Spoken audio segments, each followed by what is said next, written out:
Hello বন্ধুরা, আজকে আমি তোমাদের পটল চিংড়ি করে আমি দেখাবো। আজকে দেখো আমি পটল চিংড়ি করছি। আজকে আমি এই স্ট্যান্ড করেছি, স্ট্যান্ডেতে আজকে আমি কথা বলছি। হ্যাঁ, যে স্ট্যান্ডটা আমি করলাম, কেননা আমার এগুলো দেখাতে অসুবিধা হয়ে যায়, ওই জন্য আমি স্ট্যান্ডটা বসালাম আজকে। আচ্ছা ঠিক আছে বন্ধুরা, আজকে আমি পটল চিংড়ি করব, সেটা তোমাদের আজকে দেখাবো। দেখো প্রথমে আমি আগের থেকে এই যে আলু আর পটল, দেখো পটলকে এই যে একটুখানি করে খোসা রেখে আমি পটলটাকে কেটেছি দু আধখানা করে। এর মধ্যে 250 পটল আছে, আর এখানে একটা আলু আছে, ভেজে রেখে দিয়েছি, নুন হলুদ দিয়ে ভেজে রেখে দিয়েছি। এই যে আলু আর পটল। এইবার দেখাবো তোমাদের চিংড়ি মাছ। এই যে চিংড়ি মাছ আমি নুন হলুদ দিয়ে আগে মাখিয়ে রেখেছিলাম, তারপরে আমি এটাকে একটুখানি, বেশি ভাজবে না, বেশি ভাজলে এটা চামড়া চামড়া হয়ে যায় চিংড়ি মাছগুলো। এই জন্য অল্প একটুখানি ভেজে তুলে নেবে, ঠিক আছে বন্ধুরা। এইবার তোমাদের দেখাচ্ছি আমি কিভাবে পটল চিংড়ি রান্না করি, ঠিক আছে বন্ধুরা, তোমরা দেখতে থাকো।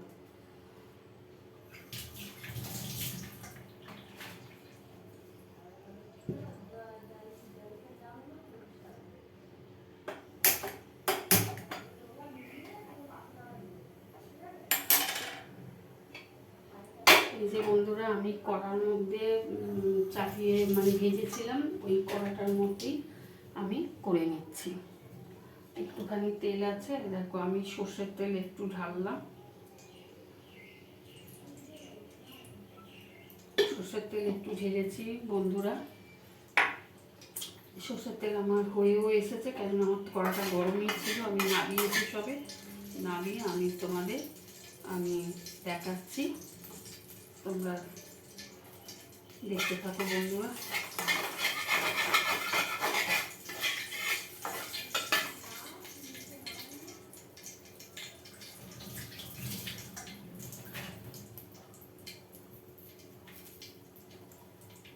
এইবার আমি এই গরম তেলটার মধ্যে আমি এই যে অর্ধেক তেজপাতা আর 3টে এলাচ দানা, 3টে লবঙ্গ আর একটু দারচিনি দিয়ে আমি এটা ফোড়নে দেবো, আর একটু সাদা জিরে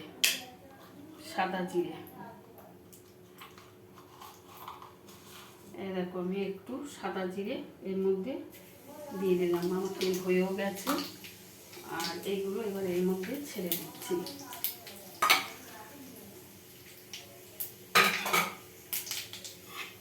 এবার দেখো বন্ধুরা আমি কি করছি, দেখে নাও তোমরা।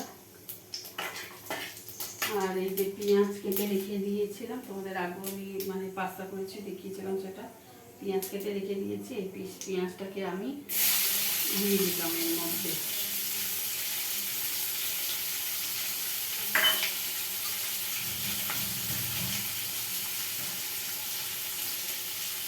এবার এই পেঁয়াজের মধ্যে আমি একটু নুন দিয়ে ভাজবো, তাহলে কালারটা ভালো আসে। একটু নুন দিয়ে আমি ভাজলাম, তাহলে কালারটা ভালো আসে।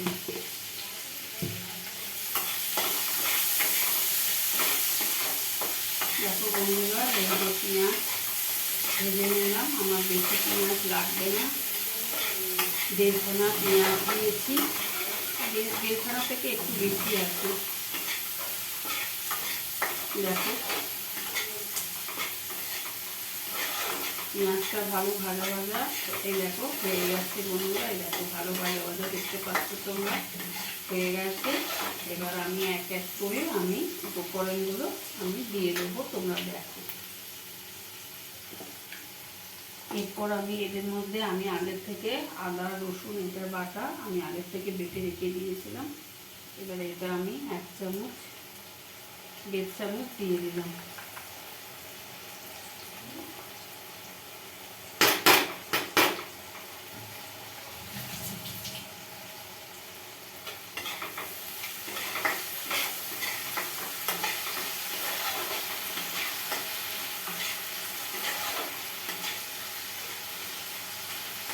এবার এর মধ্যে একটু এই যে টমেটো বেটে রেখে দিয়েছিলাম, এই দেখো টমেটো বাটা।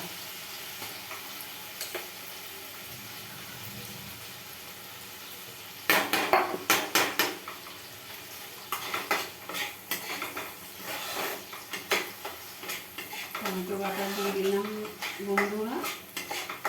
এবার আমি দিয়ে দেবো জল, কিন্তু একদম দেবে না, জল দিলে হবে না। আগে রসুন এটা তেল ছাড়বে, তারপরে জল দিতে হবে।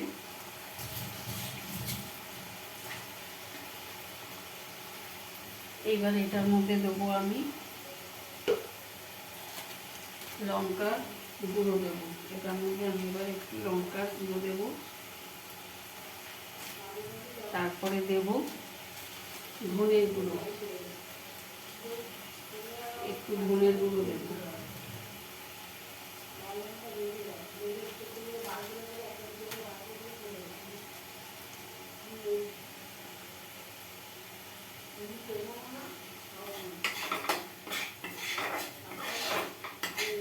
এবার এটাকে ভালো করে বন্ধুরা হাই ফ্লেমে ভালো করে এটাকে কষাতে হবে। তোমরা দেখতে থাকো বন্ধুরা। এবার আমি এটার মধ্যে একটু হলুদ গুঁড়ো দেবো।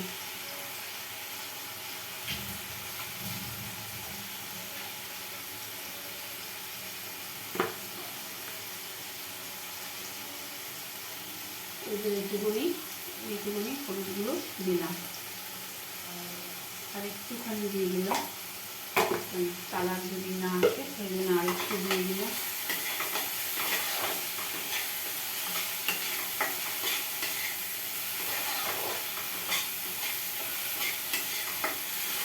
আর এটা ভালো করে করতে থাকতে হবে।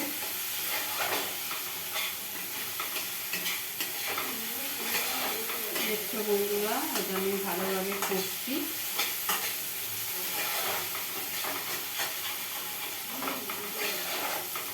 ভালো গন্ধ চলে গেছে, তেলটা এবার বেরোচ্ছে। এইবার আমি কী দেবো এবার দেখো তোমরা।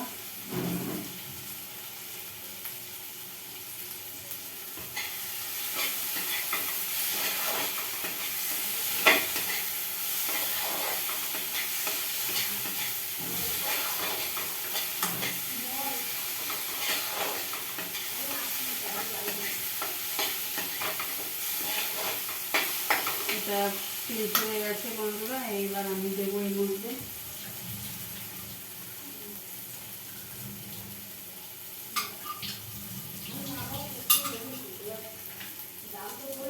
এটার মধ্যে আছে বন্ধুরা নারকেল আর পোস্ত বাটা। নারকেল আর পোস্ত বাটা। এটা তোমরা নারকেলের দুধটাও দিতে পারো, বাজারে অ্যাভেলেবেল সবসময় পাওয়া যায়।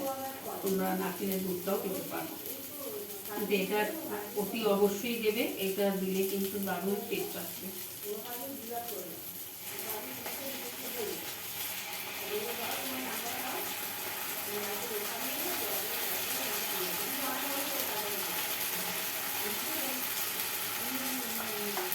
এবার বন্ধুরা এই যে নারকেলের ভেতরে বেটেছি তার ধোয়া জলটা আছে, তোমরা দেখে নাও। ওই জলটা এবার দিয়ে দিচ্ছি এর মধ্যে, দিয়ে ভালো করে করতে হবে।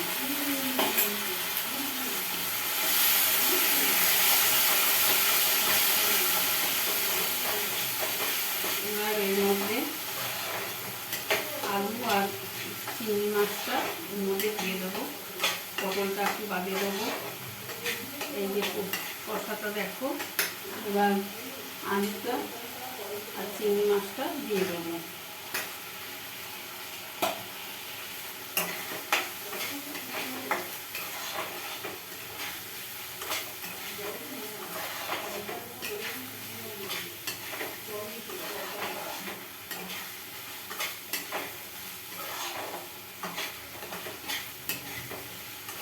বন্ধুরা কালারটা কত সুন্দর চলে এসেছে।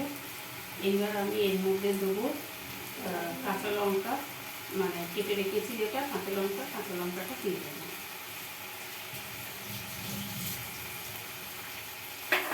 এই দেখো বন্ধুরা কাঁচা লঙ্কা কেটে রেখেছি, কাঁচা লঙ্কা এবার এর মধ্যে দিয়ে দেবো। এটার মধ্যে তেল ছেড়ে রেখেছে বন্ধুরা। এবার আমি চিংড়ি মাছগুলো এর মধ্যে দিয়ে দিই। চিংড়ি মাছটা দিয়ে দিলাম বন্ধুরা।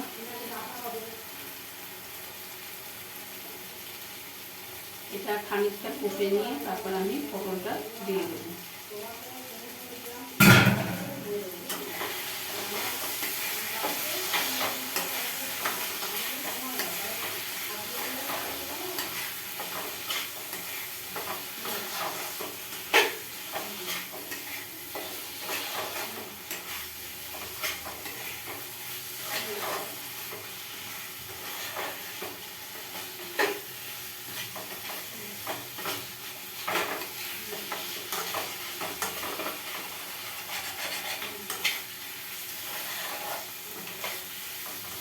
পটল চিংড়ি তোমরা এইভাবে বানাবে, খুব সুন্দর খেতে হবে। কিন্তু নারকেল আর পোস্তটা বাটা অতি অবশ্যই দেবে, কিন্তু নাহলে টেস্টটা আসবে না। আর তোমার যা করবে আসলে বন্ধুরা খুব ঝাঁঝ বেরোচ্ছে, কারণ পোস্ত তো ঝাঁঝটা খুব।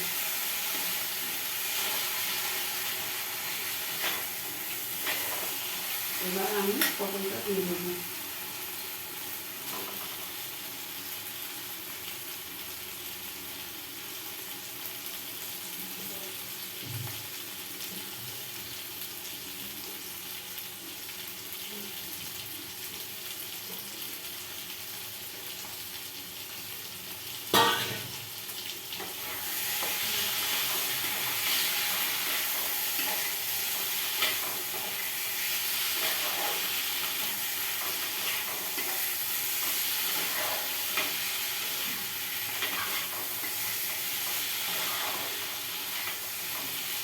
এবার বন্ধুরা একটু জল এবার দিয়ে দেবো।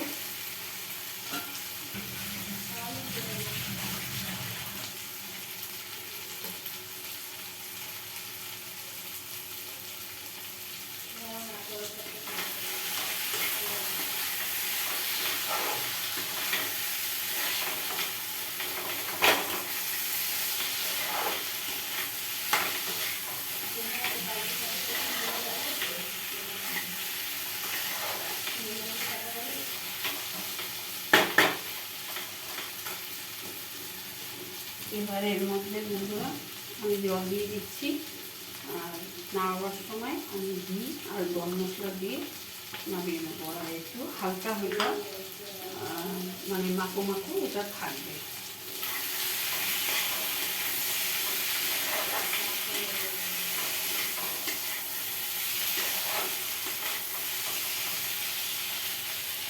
অনেকক্ষণ কষা হয়েছে বন্ধুরা, আমি এবার এটার মধ্যে জল ঢেলে দিলাম।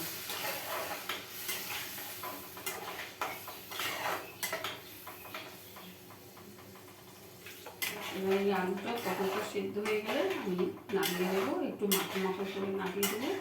আর নামাবার সময় ঘি আর একটু গরম মশলা দিয়ে দেবো।